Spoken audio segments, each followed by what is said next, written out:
On November 28, 1953, a U.S.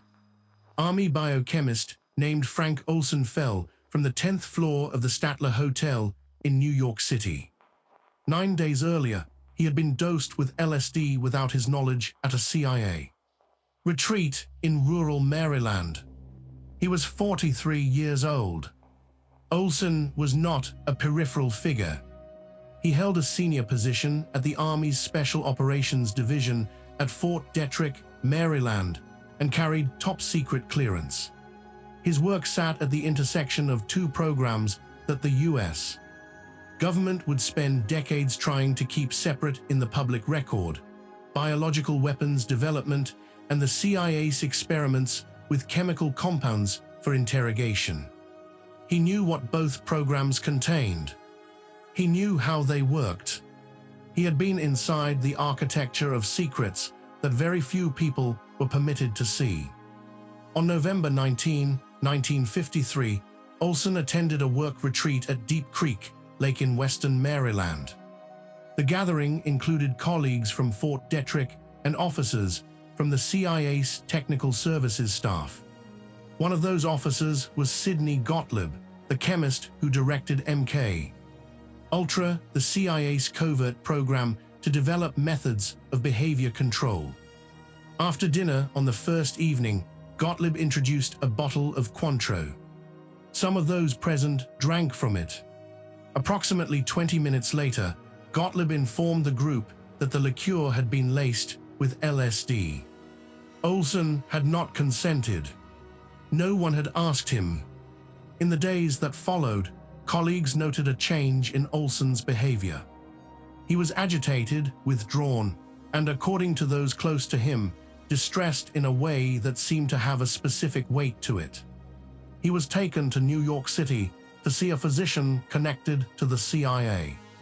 He was housed at the Statler Hotel on 7th Avenue, placed under the informal supervision of a CIA officer named Robert Lashbrook, who occupied the same room.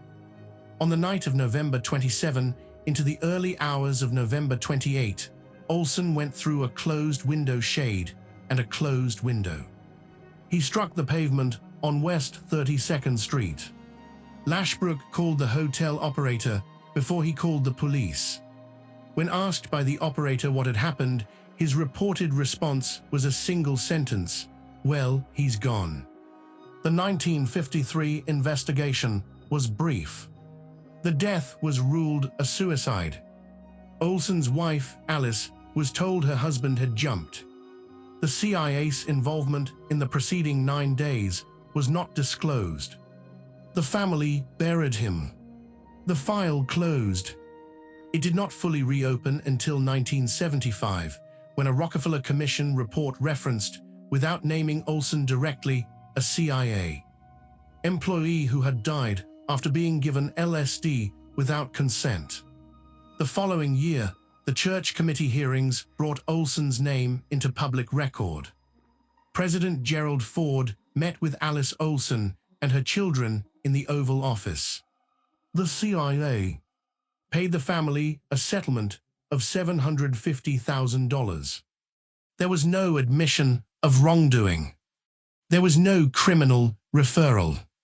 The meeting in the Oval Office was cordial. It lasted less than an hour. The investigation stalled at the edges of what the CIA would permit anyone to see. Olson's personnel file has never been fully declassified. The contents of his work at Fort Detrick, the specific nature of what he knew and what he may have intended to do with that knowledge, remain formally inaccessible. Gottlieb himself was interviewed during the Church Committee proceedings, but the full record of those interviews is not public. He died in 1999. He had destroyed many of his MKULTRA files years earlier, in 1973, shortly before Congress began asking for them. Lashbrook was questioned at various points across the decades. His accounts remained consistent in outline, but thin in detail. He maintained that Olson had been despondent. He said he had been asleep when Olson went through the window. No one in the room across the air shaft, from whom investigators might have sought an independent account of what they saw or heard, was ever conclusively identified or interviewed on record. In 1994, Olson's son Eric arranged for his father's body to be exhumed from a cemetery in Frederick, Maryland. A forensic team led by James Starrs, a professor at George Washington University, conducted a second autopsy. What they found was not consistent with a fall from a window. There was a hematoma above Olson's left eye. There was damage to the cartilage in his ribcage. Starrs concluded that the physical evidence suggested Olson had been struck before he went through the window. In 1996, the New York City Medical Examiner's Office reviewed the findings and reclassified the manner of death.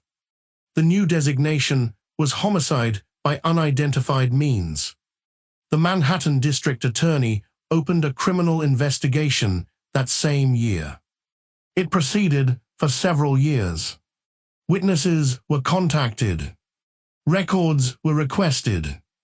The investigation closed without charges. The stated reason was insufficient evidence. By the time the investigation was active, Gottlieb was elderly. Lashbrook was elderly.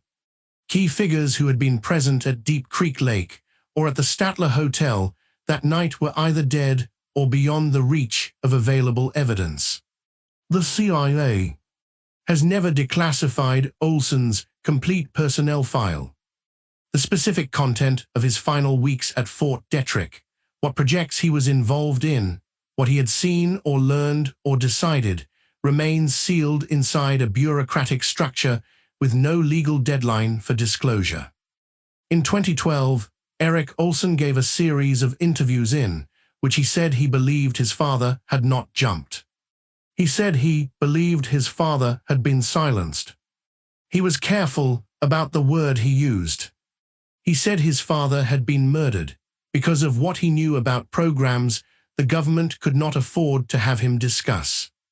What Frank Olson knew specifically, precisely, in the technical and operational detail of a man with his clearance and his access, has never been fully placed on the record.